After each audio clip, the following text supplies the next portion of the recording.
ASUU people, the executives, and we understand their grievances and the fact that they have made a lot of progress with negotiation with government. We are also interested in moving the negotiation forward and having our children back to school. Where they still have some disagreement, they told us, like they have agreed to increase the allowance to 35% by 35%, which they still felt they are not comfortable with, that it should go up a bit. And we spoke to them so that we can reach an agreement. Also, they talk about taxing some of their allowances like books allowance, conference allowance, which we felt, journal allowance, which we felt, no, that shouldn't be. If you tax those allowances, it means that wouldn't be enough for them to meet the needs that those allowances are made for. So we are going to at least talk to government about stopping that and about having their allowance, their salaries improved upward. We have appealed to them that we are going to ensure that at least there's a bit of an increase of the 35% that has been offered to them. But majorly we are asking them, we cannot continue to use strike as a means of negotiation.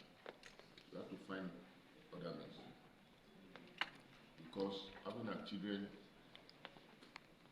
at home is always a problem for the nation. So that is a cap of what we have done today. Distinguished comrades of ASUU, I feel like Senator Karimi has said, I'm quite impressed with the presentation of ASUU. I think they have made their position quite clear. Their explanation for me is very enlightening, and the issues are not beyond issues that can be resolved. And it's about having an open mind and constructively interrogating each of the elements. For example, I also believe that if you give me allowance to buy a book, you don't collect tax from that book. If you collect the tax, then what is left will not be enough for me to buy the book. If the book is 100 naira and you collect tax of 50% from the 100 naira, I now have 75 naira. So how do I buy a book that was estimated to be 100 naira? Again, I believe with good faith this can be resolved. And the same logic applies to every other specific allowances that is tied to the nature of academic work. And we also recognize at this level, I will report to our leadership in the National Assembly, but in the end, the ultimate objective of Nigeria must be to revise not external brain drain, but to retain the best brains in our academic institutions. So that it should not be said that if you make the first class, you are a top flyer rather than going to academic as it used to be when I was growing up.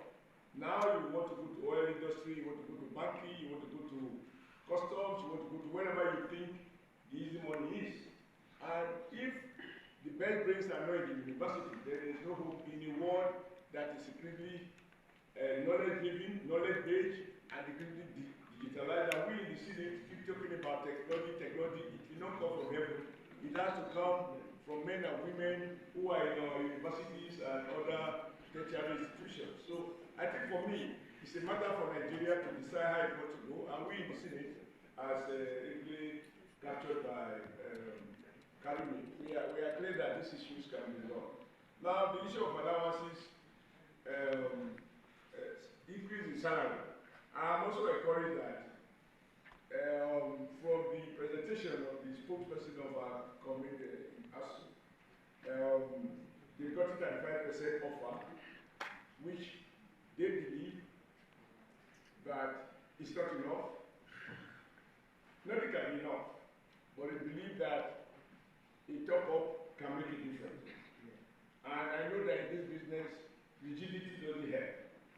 So if ASUU is willing, as they have indicated to us, that some top-up might not do the trick, we are hopeful that talking to the executive to also moderate that give and take, we will find an acceptable middle course. But there is no permanent agreement in these matters.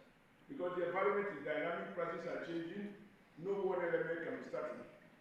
If prices are rising, our wages are stagnant, people will become poorer and they will not remain academics. So I think it's a matter of Nigerian national interest that these issues are discussed, not in terms of they and us, in terms of us as a people. What do we want in academics? I believe that under the leadership of our chairman, co-chair, chairman of Labour, chairman of TEFON, we've had what I believe is a very fruitful and robust conversation, and I'm very hopeful that we can get ultimately to what ASUU desire, which is not in conflict with Nigerian national interest. But like I said, having made your point as ASUU, we also believe, because after all, they call it a warning strike. For me, 1 day warning is enough. Once the warning has sunk down, you know we have the capacity to withdraw. You have made your point.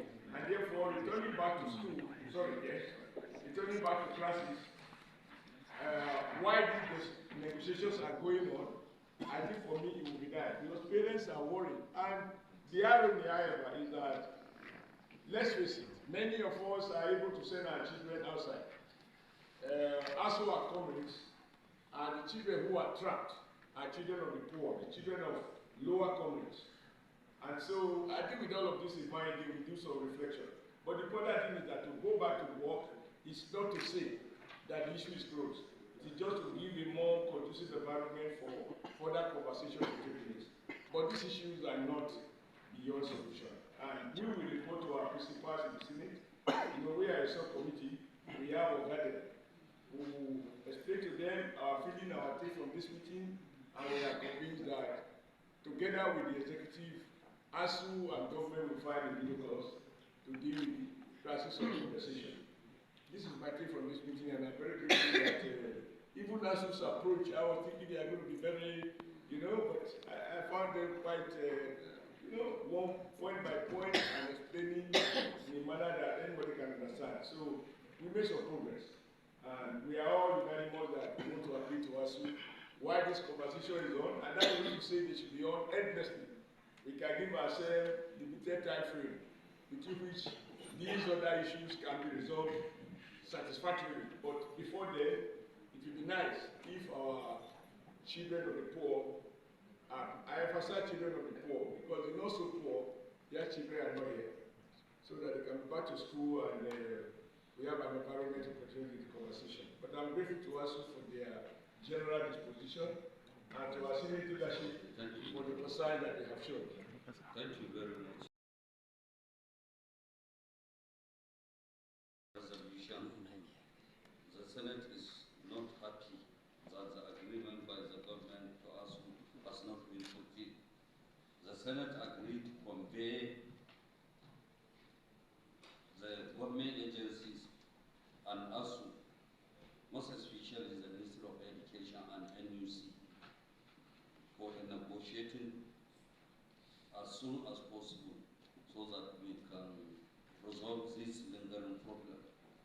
Senate agrees to interface with the Minister of FCT to ensure universities of Abuja land which is not taken from them. Also, other needs will be studied and appropriate steps will be taken to ensure amicable resolution. And we want the leadership of ASUU to write all the issues they raise in our discussion so that we can face the Ministry of Education together with them by Tuesday or Wednesday to ensure that our children are back to school, and also to ensure that the government look into the immediate and the long measures to be taken to resolve most of the lingering situations in the tertiary institution. This is our resolution, and we want to adjourn this meeting, Senator. So, Chair. After exhausting all of this, I want to move that we adjourn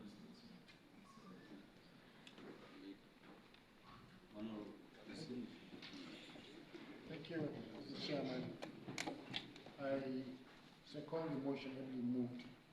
I so second, thank you. Okay, thank you very much. After exhausting all the issues discussed, we call this meeting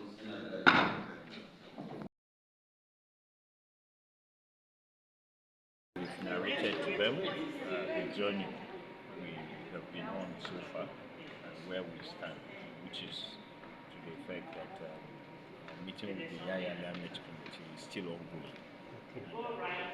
Modest progress has been made, and we hope that we can improve on it when we meet with them again. And we're meeting tomorrow. Sorry, sir, we want to be convinced that the issue taken here, have they taken it to bed? Are you comfortable? Are they in a way that you think that you will not get so angry? We want to know your position. We've never been upset about the situation. We believe that this is something that we need to constructively engage, and that's what is happening. As to whether we're comfortable with what the Senate will do, we have reached the point now in ASUU that I think action speaks louder than words.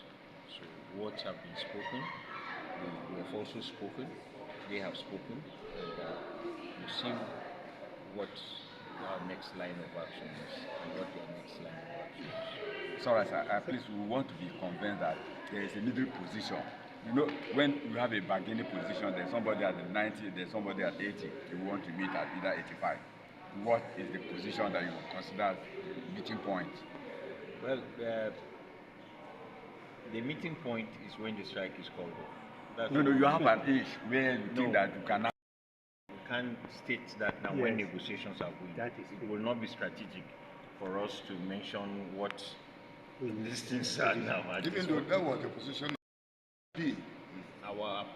Our response to their appeal is that once we get something substantial from the negotiating team, we will immediately set into action machineries to resolve the thing from our side. Thank you very much, sir.